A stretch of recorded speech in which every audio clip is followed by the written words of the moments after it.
почитувани представници на медиумите, добар ден. Петар Шилегов, очигледно, средствата стекнати од сомнителни извори ги вложува во луксус и злато. Според анкетниот лист на Петар Шилегов, не само што купувал часовници, накит и злато во вредност од 130.000 евра, туку купувал и уметнички слики во вредност од над 50.000 евра. Предпоставуваме дека Дован на Шилегови, кој до скоро пријавува приход од 33.000 денари месечно, е претворен не само во златарница, туку и во уметничка галерија. Замислете, кај човекот што себе си се смета за средна класа, се наоѓаат уметнички слики во вредност од над 50.000 евра.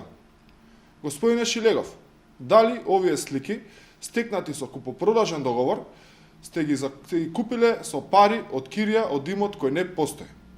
Или, господине Шилегов, киријата од 4 фирми во вашиот стан ја наплаќате во уметнички слики?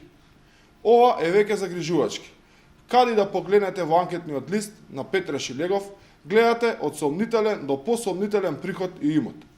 Петар Шилегов само нека продолжи да молчи.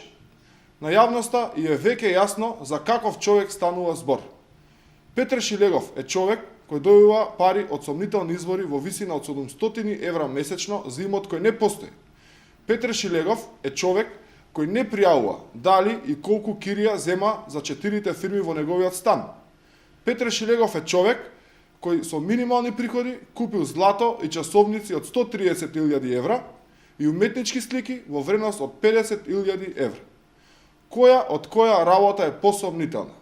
Излезете, господине Шилегов, и кажете дали на ваков сомнителен начин, со лажирање на своите приходи и финансии од сомнителен извор, го стекнавте вашиот имот од околу 1 милион евра. Благодарам.